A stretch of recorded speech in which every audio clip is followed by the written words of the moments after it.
جو بندہ ہر نماز کے بعد آیت الکرسی پڑھ لے وہ مرتے ہی جنت میں داخل ہوگا۔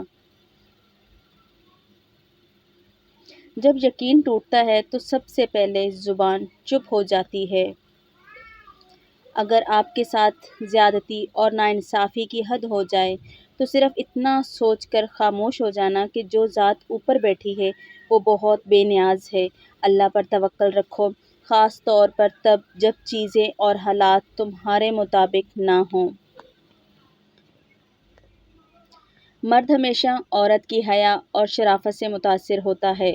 مرد اگر نظر انداز کرتا ہے تو اسے کال یا میسج نہیں کریں، کیونکہ جو آپ سے محبت کرتا ہے وہ آپ کو نظر انداز نہیں کرتا۔ جو جانا چاہتا ہے اسے جانے دیں۔ جانے والوں کو راستہ دیتے ہیں، واسطہ نہیں، اور لمبا ساتھ تو صرف خدا کا ہوتا ہے۔ اگر کوئی وقت نہیں دیتا تو آپ ہی دینا چھوڑ دیں۔ اگر کوئی توجہ دینا چھوڑ دے تو آپ بھی چھوڑ دیں۔ ہمیشہ آپ کو ہی رابطے میں پہل کرنا پڑتا ہے تو پہل کرنا ہی چھوڑ دیں۔ خود کو اپنا بناؤ کہ جہاں تم وہاں تمہیں سب پیار کریں، جہاں سے تم چلے جاؤ وہاں تمہیں سب یاد کریں، اور جہاں تم پہنچنے والے ہو وہاں سب تمہارا انتظار کریں۔ اس کھڑکی کو بند کر دیجئے جو آپ کے ساتھ کے لیے تکلیف کا باعث بن رہی ہو، پھر چاہے اس کے پار کا منظر کتنا ہی خوبصورت کیوں نہ ہو۔ سنو، اللہ تمہیں زندگی کی ہر وہ خوشی دے جو تمہارے حق میں بہتر اور مستقل ہو۔ آمین۔ پچھتاوے چہروں سے عیاں ہوتے ہیں، لیکن معذرت کرنے کا حوصلہ صرف ظرف والوں کو عطا ہوتا ہے۔ کم ظرف لوگ اپنی غلطی مان بھی لیں تو ان کی اکڑ انہیں جھکنے نہیں دیتی۔ محبوب بلا وجہ ناراض ہونے لگے تو سمجھ جائیں وہ اداس ہے، اسے آپ کی محبت کی ضرورت ہے۔ لڑنے کے بجائے اسے خوب پیار دینا سمجھدار خاتون کی نشانی ہے۔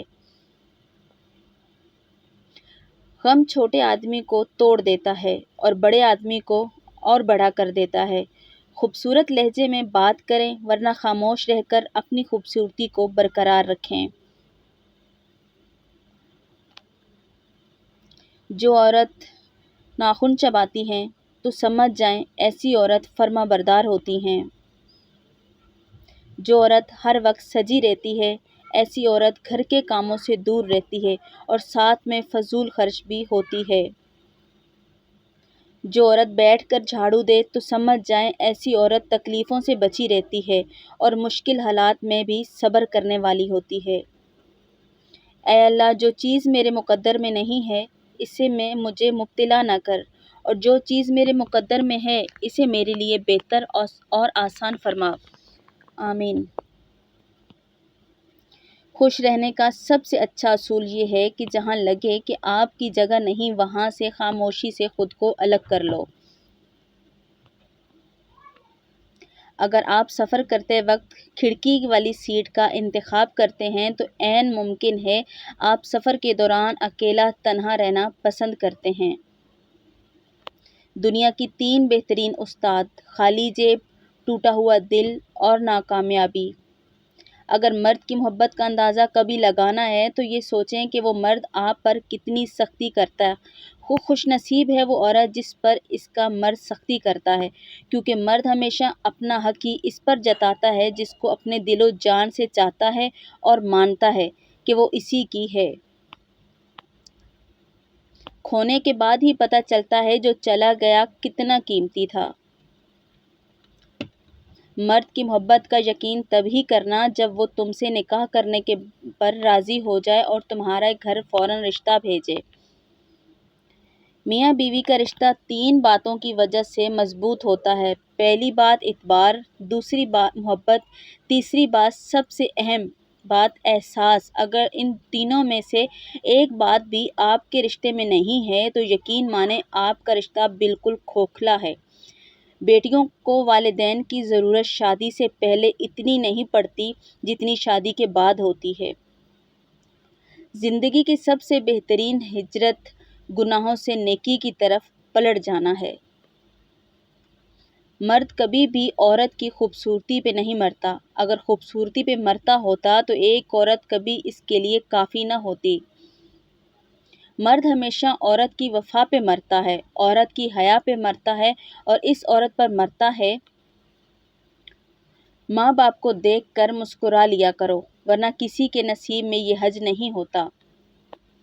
ہمیشہ اخلاق سے بات کرو، کیونکہ انسان پر سب سے زیادہ مصیبتیں اس کی زبان کی وجہ سے ہی آتی ہیں۔ مرد جتنا بھی انا پرست کیوں نہ ہو، لیکن عورت کو ایک چیز اسے جھکنے پر مجبور کر دیتی ہے، اور وہ عورت کی خاموشی اور نظر اندازی ہے۔ کبھی کبھی انسان نہ ٹوٹتا ہوا ہے نہ بکھرتا ہے، بس ہار جاتا ہے، کبھی خود سے بھی، قسمت سے بھی، اور کبھی لوگوں کے بدلے ہوئے انداز سے بھی۔ مرد ہو یا عورت، انسان چاہے کتنا ہی خوددار اور انا پرست کیوں نہ ہو، اپنے پسندیدہ شخص کے سامنے ہمیشہ ہار جاتا ہے۔ غلط فہمی چھوٹی ہو یا بڑی، اتنی زہریلی ہوتی ہے کہ سالوں کے تعلقات کو خاک میں ملا دیتی ہے۔ تمہاری نیند سے اٹھ کر تہجد پڑھنا اس بات کی واضح دلیل ہے کہ اللہ تمہیں جلد کوئی بڑی کامیابی دینے والا ہے۔ جو مرد ہر وقت تمہاری آنکھوں کو دیکھے تو سمجھ جانا کہ وہ تم سے عشق کرتا ہے۔ اگر ہماری ویڈیو اچھی لگی تو پلیز ویڈیو کو لائک، چینل کو سبسکرائب کیجیے گا۔ پڑھنے میں مسٹیک ہوئی تو معذرت۔